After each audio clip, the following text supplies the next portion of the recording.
Olá, tudo bem? Bem-vindos a mais uma reunião do Grupo de Apoio Nacional a Pessoas com Zumbido. Hoje eu estou com essa voz maravilhosa, mas eu espero que vocês me compreendam. Lembrando que o Grupo de Apoio é nosso trabalho voluntário aqui da diretoria da PDIS e tudo isso que fica gravado aqui vai depois ser colocado na TV Zumbido, tvzumbido.com.br. Tem muitas e muitas informações ali para vocês aproveitarem. Esse formato de 2015 mudou, como vocês já devem ter percebido pela reunião do mês passado, e agora nós falamos aqui um pouquinho sobre casos interessantes. O tema de hoje é exames de sangue que podem fazer a diferença na investigação do zumbido. E para isso nós trouxemos aqui duas pessoas. A doutora Márcia aqui, que é otorrino, já participou com a gente várias vezes. Bem-vinda, Marcinha. Obrigada. E a nutricionista Mariana Escanho, que é nossa convidada de primeira vez. Super bem-vinda também, Obrigada, Mariana. Obrigada pelo convite. Imagina. A gente quer que fique claro para vocês hoje por que a gente considera importante esse assunto dos exames de sangue, que muita gente não dá bola. Como a gente trabalha focando a causa do zumbido, os exames de sangue são uma das fontes importantes de alterações que podem nos ajudar. É por isso que a gente dá valor para isso.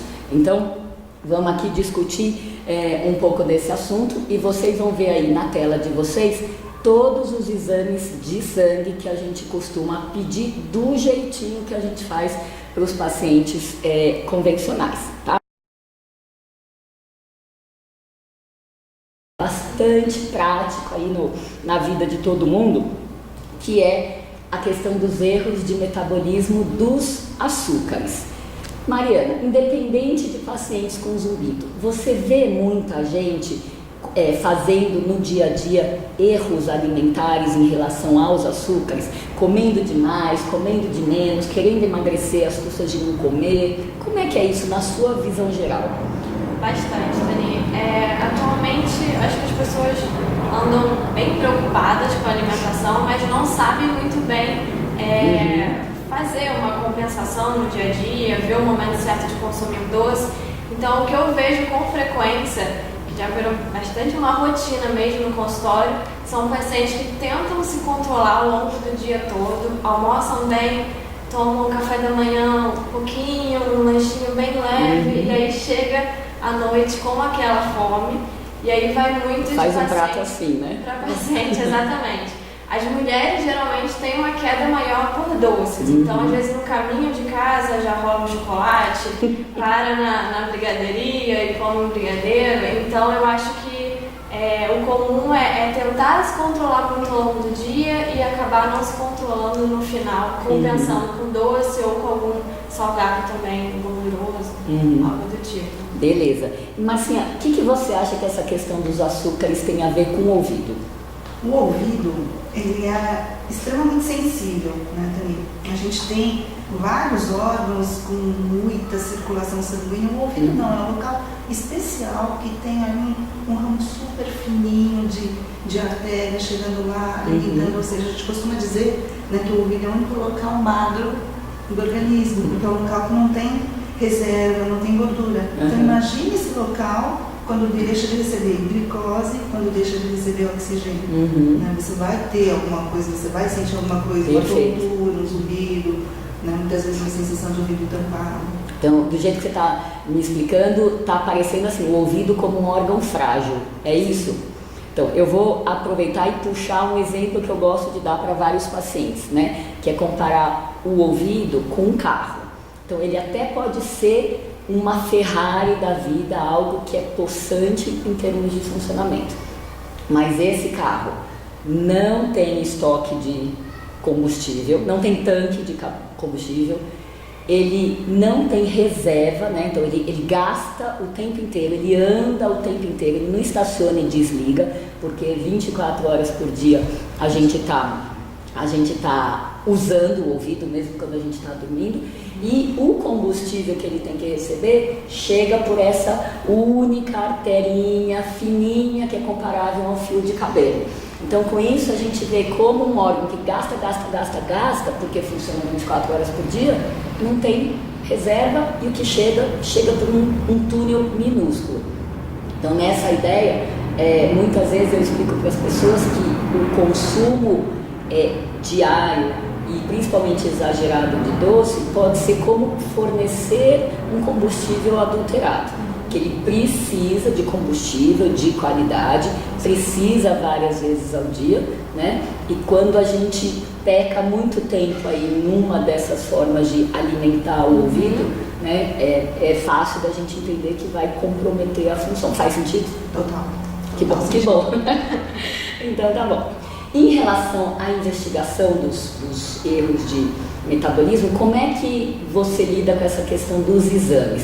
Entre glicemia de jejum, hemoglobina glicada, curva glicêmica, curva glicoinsulinêmica, o que você prefere aí para avaliar?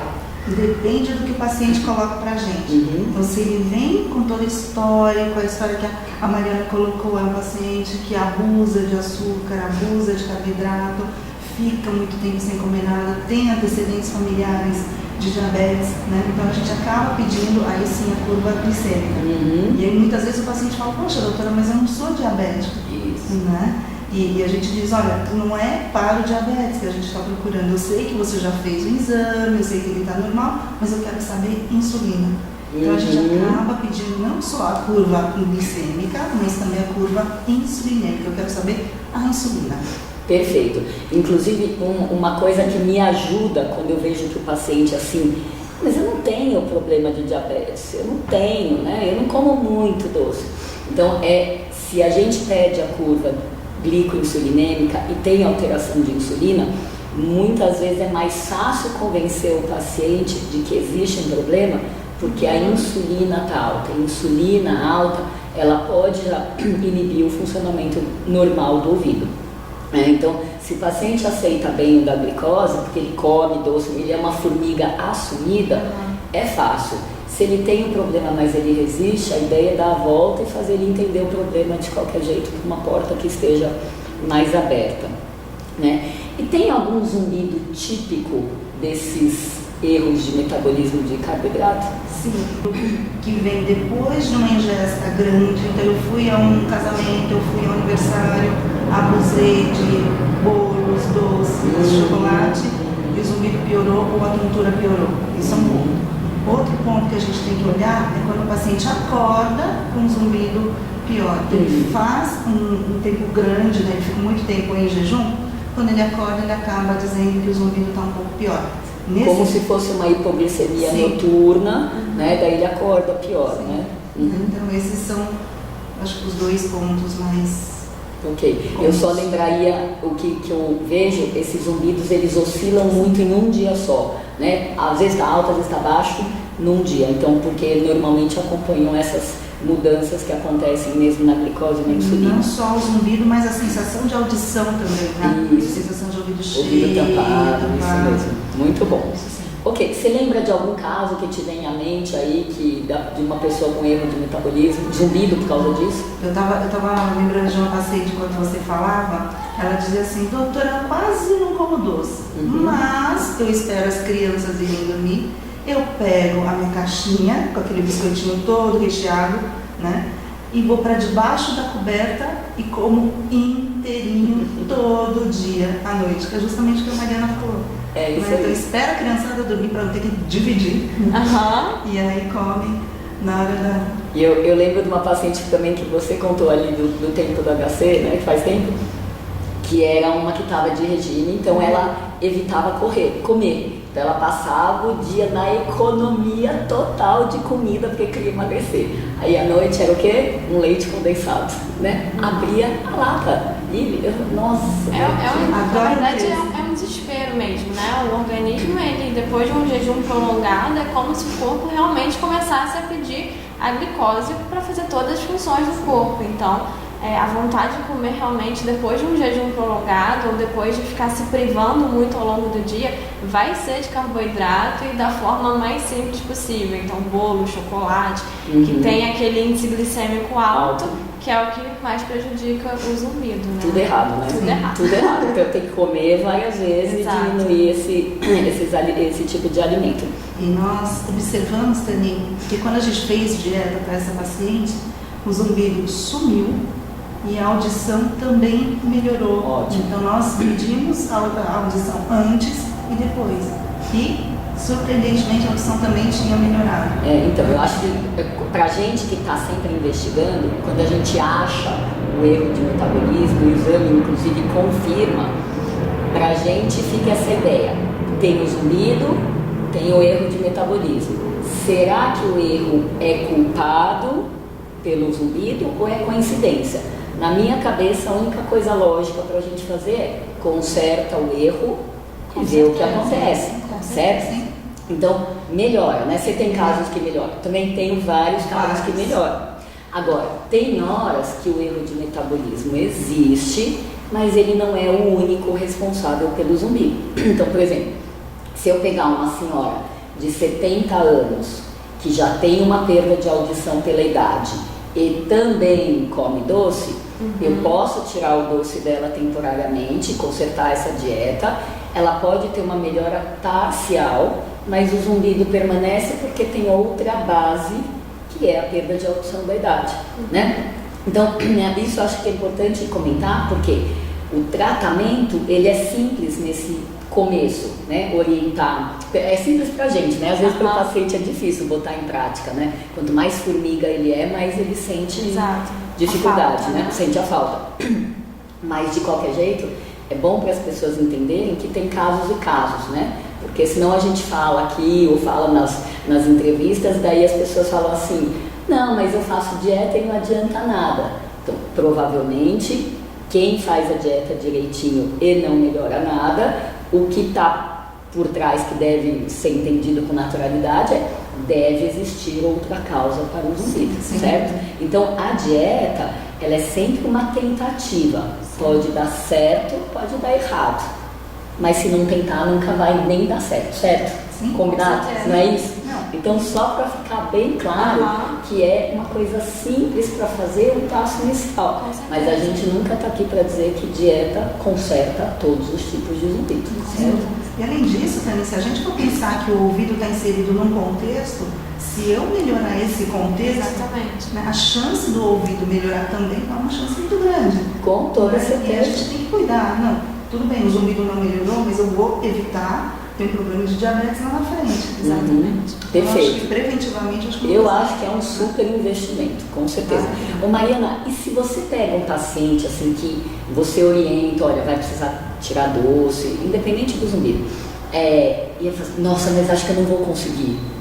Você tem alguma dica, algum incentivo a mais para falar, não, vamos, vai dar certo, alguma coisa assim? Ou tem algum alimento que você consegue substituir, ou um dia do lixo nessa dieta, como você faz? Isso é bem comum, né? Acho que quase todos têm uma queda e já tem uma dificuldade de tirar da alimentação, né? Primeiramente, eu acho que o consumo regular de doce, ele acaba se transformando num vício. Então, eu acho que, de primeiro momento, sempre tem que tentar diminuir a frequência. Não só substituir por alguma coisa mais saudável, porque senão você fica escravo também de sempre ter um doce no organismo. A fuga, né? A fuga, exatamente. Então, primeiro, eu acho que tem que trabalhar um pouco da ansiedade do paciente também, para ele conseguir se virar bem no dia a dia. Mas atualmente nós temos muitas propostas saudáveis de doces, temos linhas de cookies integrais de algumas marcas de qualidade, tem a Alfarroba que está fazendo sucesso agora, não tem lactose, não tem açúcar, é natural, né, a semente. E temos iogurtes hoje em dia que parecem sobremesas super elaborados, frutas secas que tem uma concentração de frutose maior, então fica mais docinho realmente. Então, os chocolates, até aqueles mais amargos, acima de 75%, já é também uma oferta mais saudável, que tem bem menos açúcar.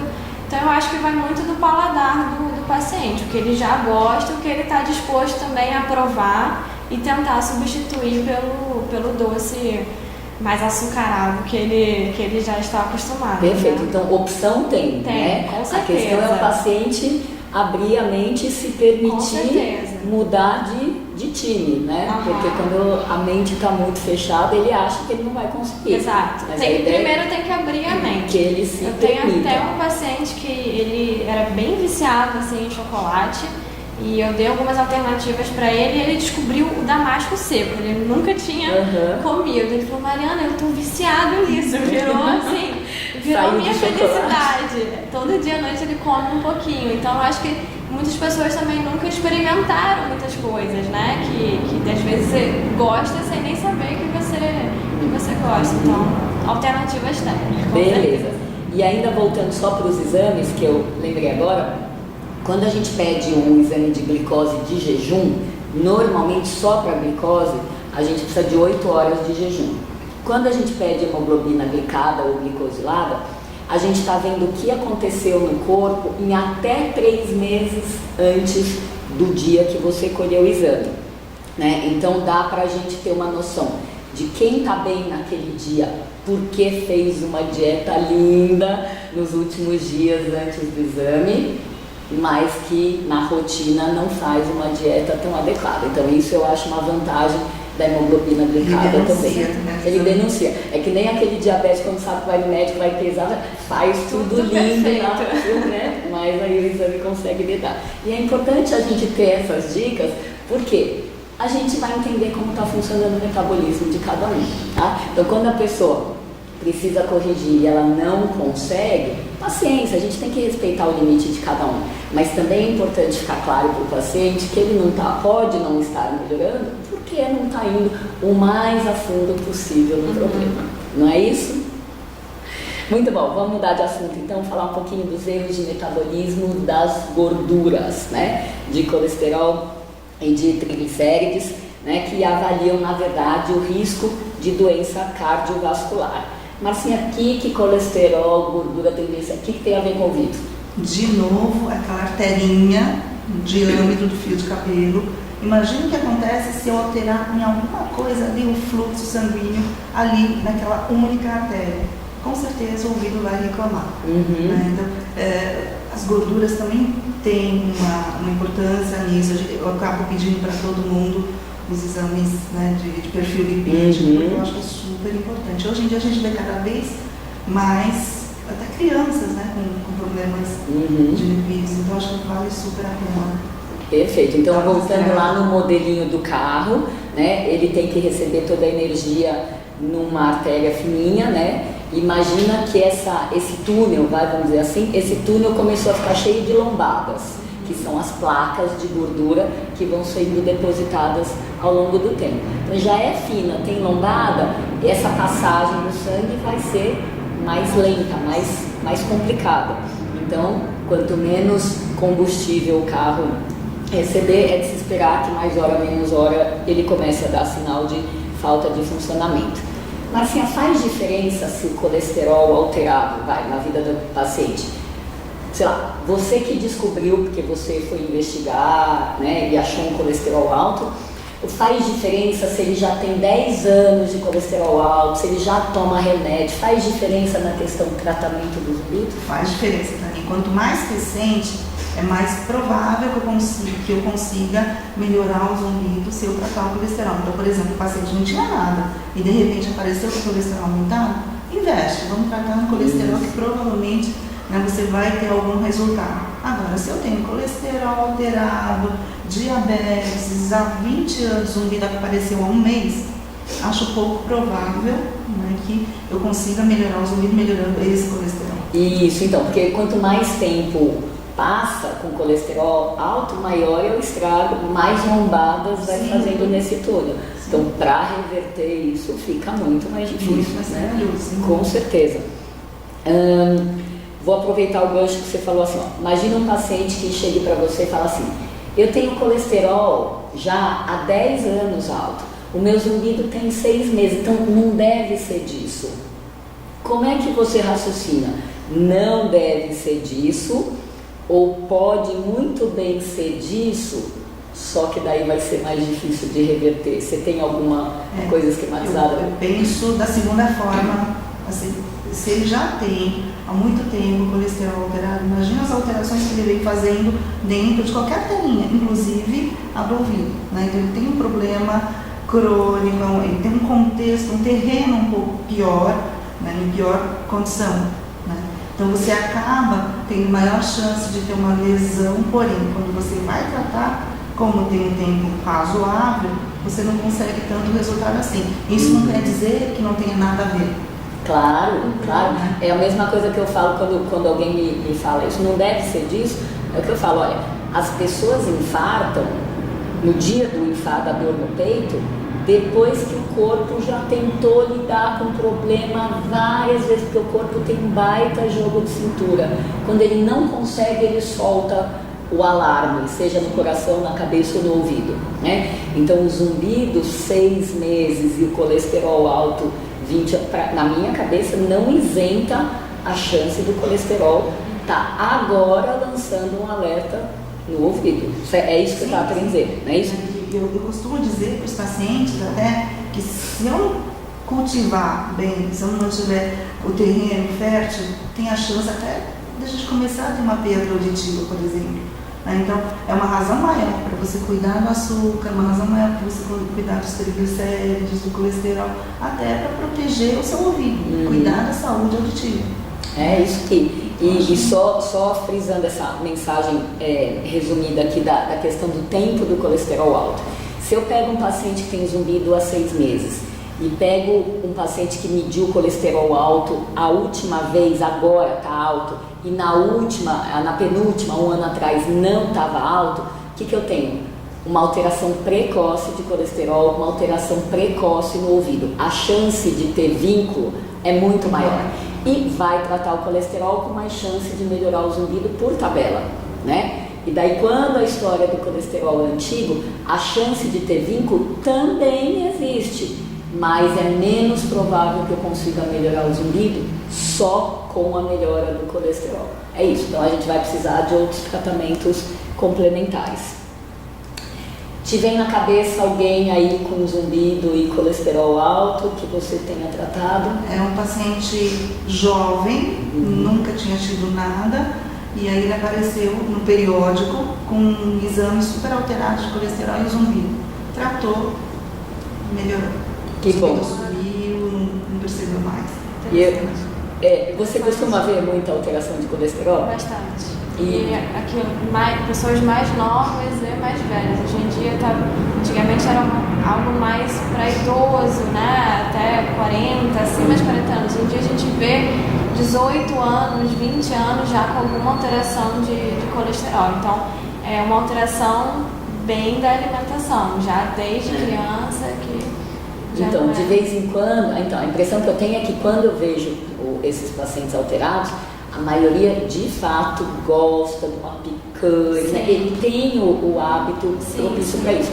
Mas às vezes você vê gente que come direitinho, fracionado, não é nem muito de carne vermelha, de qualquer outra coisa assim, mas tem o colesterol alto, que são esses casos que ele, né, são os casos genéticos. Exatamente, né? que aí então, é bem difícil mais difícil de controlar para o que a gente costuma fazer para esses casos, na verdade para todos, é se preocupar também com o HDL, manter ele bem alto, né? Que é uma forma de proteção. Então, alimentos ricos em gorduras monossaturadas, poliinsaturadas, abacate, castanhas, oleaginosas, macadâmia, peixe, salmão. Então, é interessante azeite não de só oliva, privar, também. Eu lembro que falava os 3 A's: abacate, azeite de oliva e amêndoa. Essa não conhecia. É bom você incentivar também o consumo de alimentos bons, ricos em gorduras boas, e não só se preocupar em tirar a carne vermelha, as carnes mais gordurosas. Deve ter essa preocupação também em adicionar gorduras boas no organismo. Tem um 4A, atividade física. Nossa, eu ia falar exatamente isso. Eu ia emendar isso, assim, o quanto para a gente melhorar o metabolismo do modo geral, tanto dos açúcares, da glicose, quanto dos carboidratos, a atividade física pode ajudar. Muito, bastante.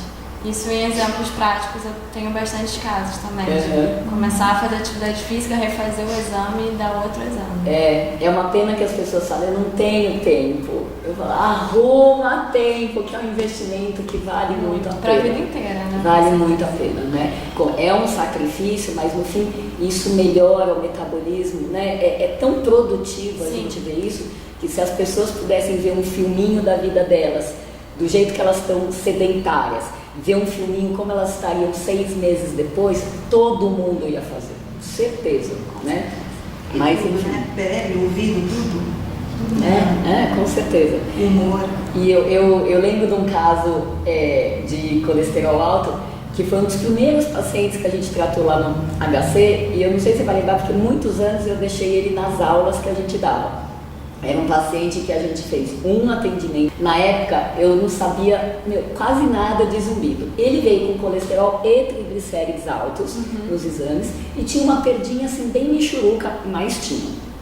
E como eu estava numa época só de vamos fazer as tentativas, né? Que a gente realmente começou muito empírico, a minha orientação para ele na época foi: vamos melhorar esse colesterol, triglicérides, atividade física, o kit, né? Atividade física, vamos para controle alimentar e vamos para um cardiologista para você avaliar essa necessidade de medicação para o colesterol e triglicérides, tá? E ele nunca mais voltou. E a coincidência da coincidência, uma vez eu fui num banco, tô eu na fila, encontro o paciente, né? Então ele me reconheceu, veio puxar papo, assim, doutora, eu melhorei, não voltei porque eu melhorei. Então são coisas que acontecem, por isso que a gente fala, hoje a gente tem coleção de motivos para acreditar, né, que dá para tratar, que a estratégia que a gente faz funciona, né? Não é para todo mundo, nem do jeito que todo mundo gostaria, mas está longe de ficar achando que zumbido não tem nada para fazer, certo? Certíssimo. Ok, vamos falar um pouquinho do hemograma, dessa coisa da anemia, do ferro, da ferritina. Como é que tá isso aí na cabeça de vocês? Hemograma também é outro exame que eu peço sempre, né? Isso porque desde o HC a gente vem vendo alguns pacientes que têm um zumbido um pouco peculiar, né? Aquele zumbido que fica pulsando no ouvido. Né? E aí, quando a gente dosa ali, vê a hemoglobina, ela está baixa, ou seja, o paciente tem anemia, e a gente já chegou a ver paciente que melhorou da anemia e esse zumbido melhorou também. É isso. Né? Então faz parte do kit, né? A gente tem que dar uma checada sempre. Isso.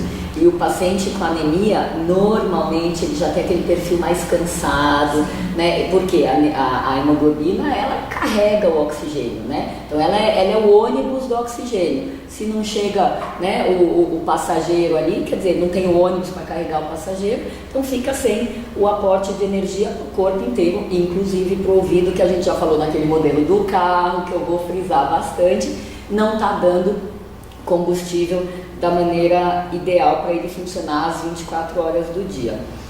Comum de ver anemia? Você? Anemia é um pouco mais raro. É comum na gestação, sim, né, alguns casos específicos, mas já não é algo que você encontra todo dia. Assim, então pra gente também não é. Mas o exame a gente pede de rotina, né, para justamente não deixar escapar uma coisa que teoricamente é simples de corrigir.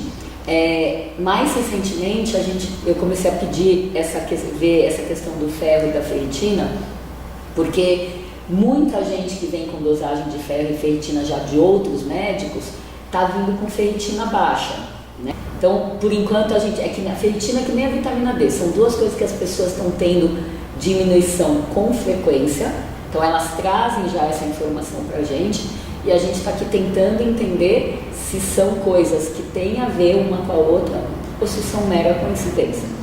Mas por isso que está ali na lista dos exames, né? Para tratar a deficiência de ferro ou a baixa de ferro, é interessante que não basta só consumir o ferro, porque ele é um mineral um pouquinho chatinho na parte da absorção, ele é bem influenciado, no caso, pelo cálcio, Então, se você faz uma refeição riquíssima em ferro, com fígado ou alguma carne vermelha, que são as maiores fontes de ferro, mas tem alguma fonte de cálcio forte, como um leite, um iogurte, um queijo, você já tem uma taxa de absorção muito diminuída. Então, isso aí é uma não se dá bem, observação. então, com cálcio. Não se dá bem com cálcio. Mas a boa notícia é que a gente tem a vitamina C, que é um antioxidante, que ajuda na absorção do ferro. Pode aumentar aí em até 40%, 50% essa taxa de absorção do ferro. Então, frutas cítricas é o exemplo mais fácil, mais abrangente aqui no Brasil. Entendi. Então, é algo que geralmente funciona bem. Quando a gente pega um paciente anêmico que já tem um consumo, às vezes, de carne,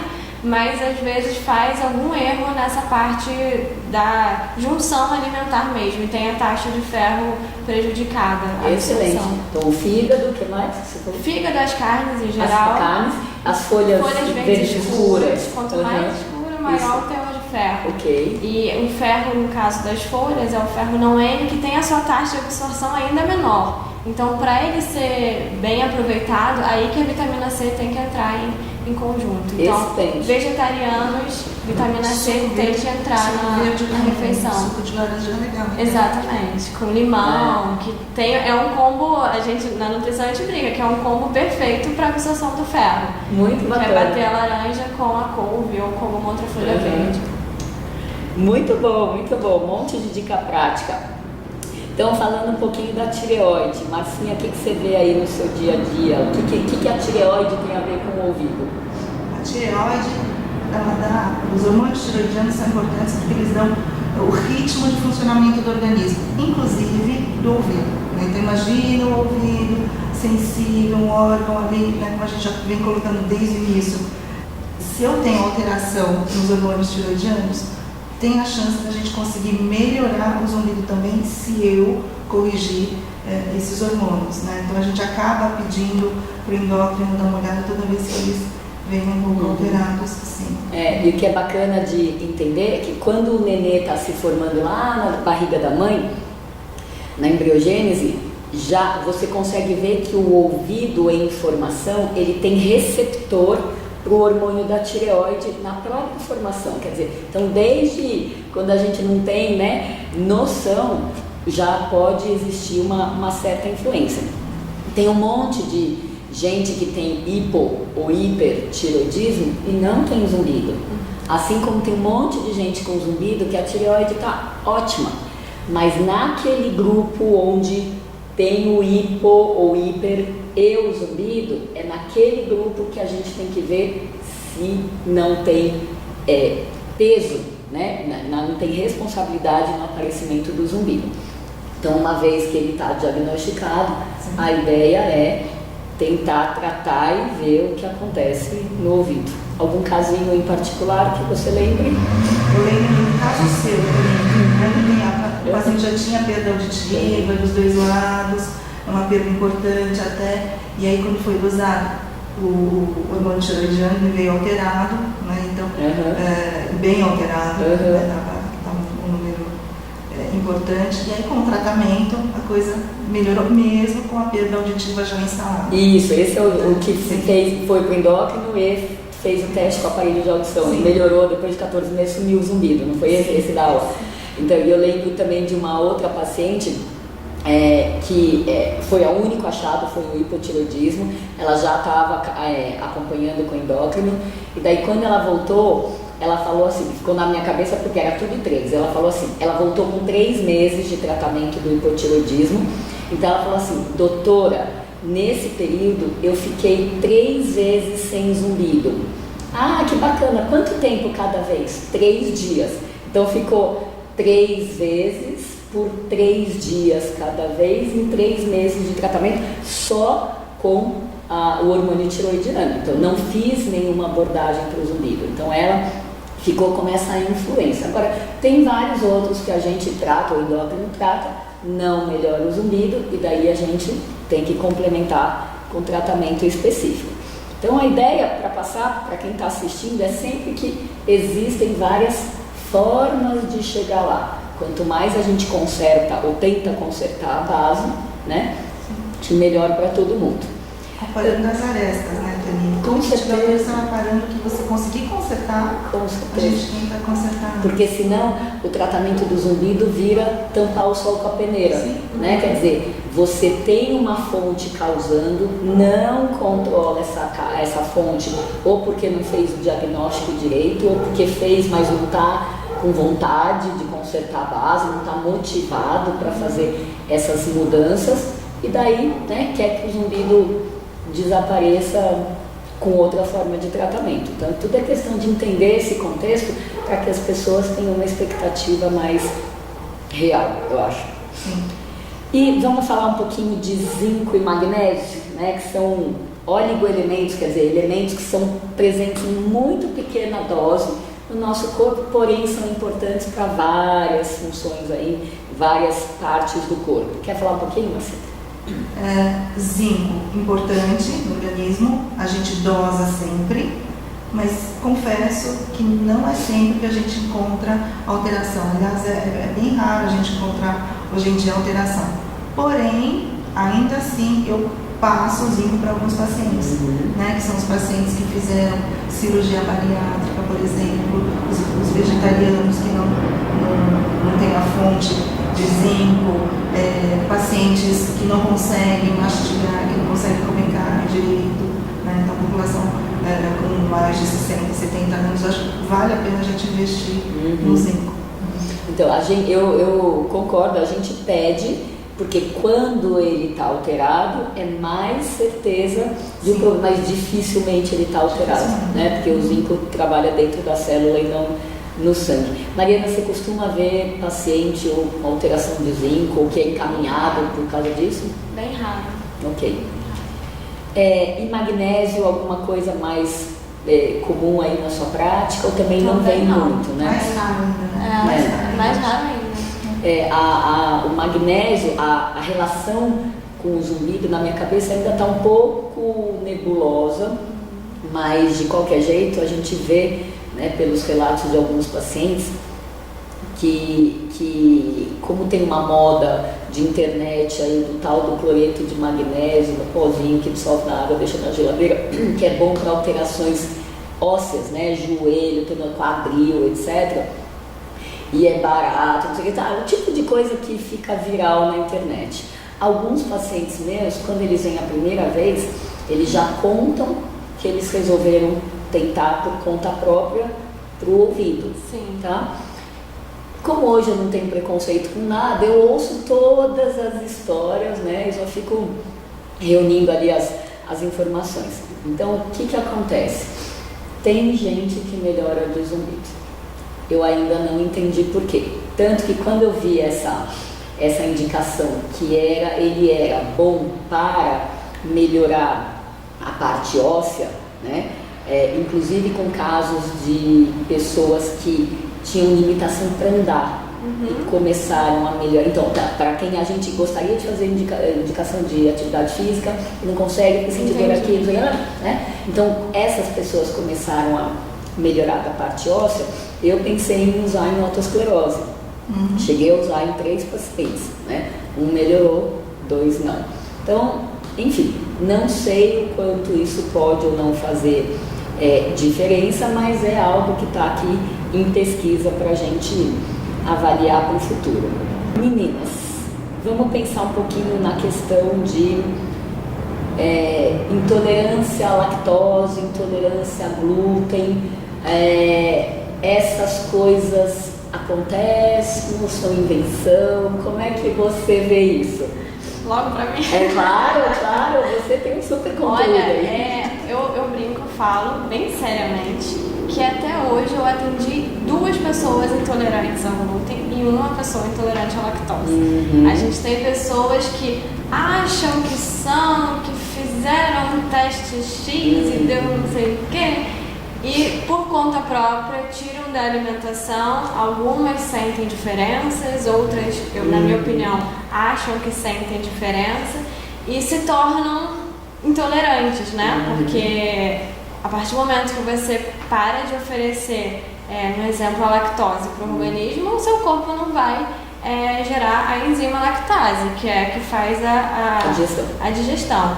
Então eu acho que tem que ser algo bem pesquisado, ter uma antecedência, procurar um médico, fazer realmente um exame de tolerância para retirar da alimentação. Então, eu não tiro de ninguém por achar que ele é intolerante. A gente vai um pouco no bom senso, até pelo relato do paciente. Tem pessoas que realmente querem tirar porque o leite não digere muito bem. Aí eu acho que tem até mais a ver com a própria proteína do leite da vaca do que da própria lactose. Certo. Que são duas tem coisas outras diferentes. Coisas no leite Exatamente. Que é o poder alergênico do leite, né? Tá na proteína Então eu acho que atualmente está um pouco confuso isso. Acho que as pessoas estão agindo muito por conta própria e algo que a longo prazo, quando a moda acabar, por exemplo, ela já pode estar um pouco com essa digestão prejudicada mesmo, né? Porque o corpo já não tem mais aquela capacidade. Ok, e você diferencia, assim, alergia à lactose de intolerância à lactose, ou alergia a glúten de intolerância a glúten? É diferente? É diferente. A intolerância, ela é realmente diagnosticada como... É como se o corpo conhecesse como um corpo estranho, autoimune, né, que a gente chama. A alergia já é alergia a algum componente específico, não necessariamente a lactose ou ao glúten. Então, no caso do leite, a alergia ao leite de vaca, que é muito comum em criança. Aí você tira o leite de vaca, e não necessariamente a lactose. A intolerância à lactose é a falta da enzima lactase para fazer essa digestão. Sim. Perfeito, e daí pelo menos tem um exame que dá para fazer e comprovar. Já do glúten não é tão fácil de comprovar, né? O glúten fica um pouco... Porque o exame que tem é muito duvidoso e no fim você acaba tendo que ver muito essa clínica, ver como é o intestino do paciente, né? E na dúvida você restringe um período. Isso, faz um teste, né? Um teste de adaptação.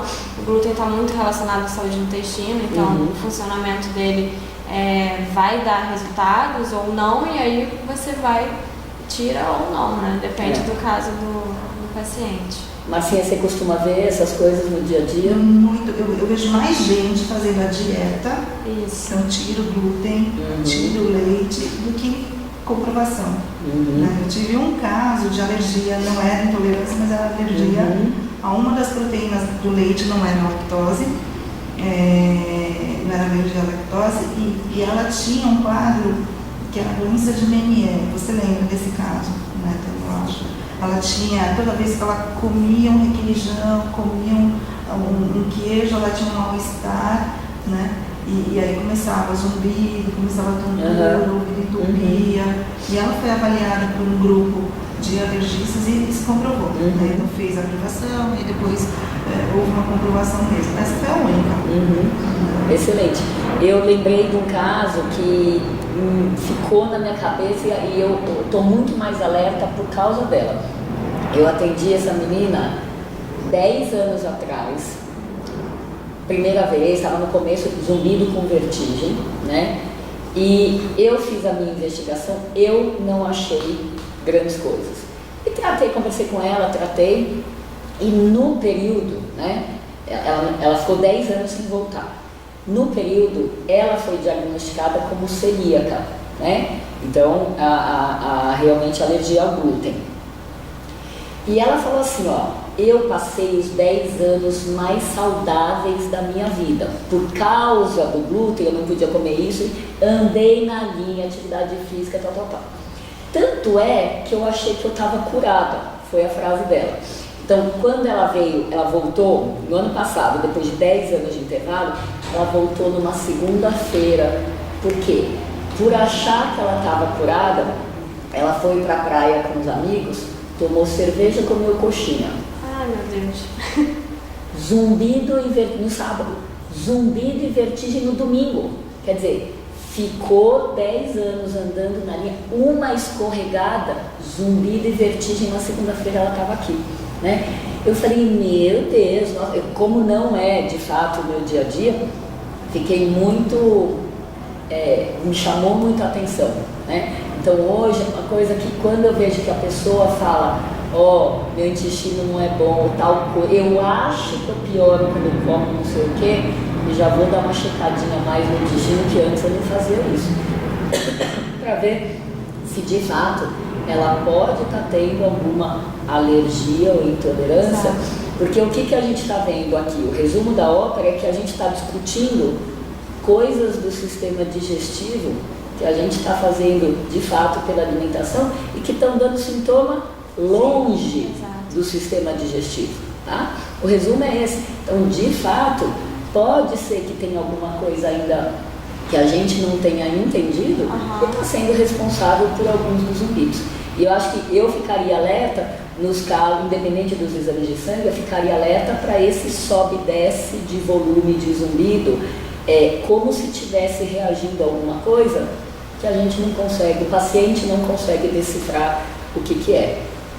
Né? Tá fazendo sentido? Sim, então de qualquer sim, jeito fica a coisa aí para tem o futuro. até alguns pacientes seus também, que eu já tive a oportunidade de atender, que eles mesmos já sabem o alimento que dá o zumbido, é impressionante. Então, eles falam, nossa, eu como um chocolatinho à noite, no dia seguinte eu já acordo com muito mais zumbido, com o ouvido muito mais sensível. Então, se conhecer também é interessante. Não, e tem uns pacientes que são ótimos nesse sentido, porque eles reparam e eles trazem informação de bandeja pra gente.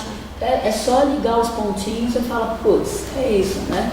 Então, quer dizer, fazer o diagnóstico é uma coisa que nos permite atuar de uma maneira bem isso que melhor. Você está falando, Mariana, é interessante. Essa paciente do queijo, ela se negou a fazer o teste, né, de comprovação, porque ela falava, gente, se eu comer isso, eu vou ter tontura, eu não quero. Né? Então ela tinha certeza que era o queijo. Então. E, bom, para fechar, eu vou só explicar aqui por que nesse papel que a gente mostrou para vocês da lista dos exames de sangue, a gente tem a pesquisa da vitamina B12, do ácido fólico, do cortisol e da serotonina. São itens que a gente não vai discutir muito hoje em detalhes, porque eles estão ainda sob a nossa investigação. Então, são relatos esporádicos da literatura mostrando que deficiência de B12, deficiência de ácido fólico, mudança de cortisol e de serotonina podem dar zumbido algumas vezes. Como isso não é ainda familiar no ambiente do zumbido, aqui no meio científico, é por isso que está aí o alerta, pode ser que sim, pode ser que não, e a gente está observando isso, tá bom? Então, tudo que é bom termina logo, né? É uma pena, quero muito agradecer a presença de vocês. Gostaram? Adorei, obrigada. Ah, que bom, eu também adorei. Então a gente fecha com essa mensagem positiva que os exames de sangue que podem fazer a diferença são justamente esses que vão poder acusar determinadas alterações que, se forem tratadas pelo médico e com a aceitação do paciente, tem muito mais chance de realmente dar uma ajuda, mesmo que parcial, no controle do seu zumbido. Fica com a gente, mês que vem tem mais. Obrigada, tchau, tchau.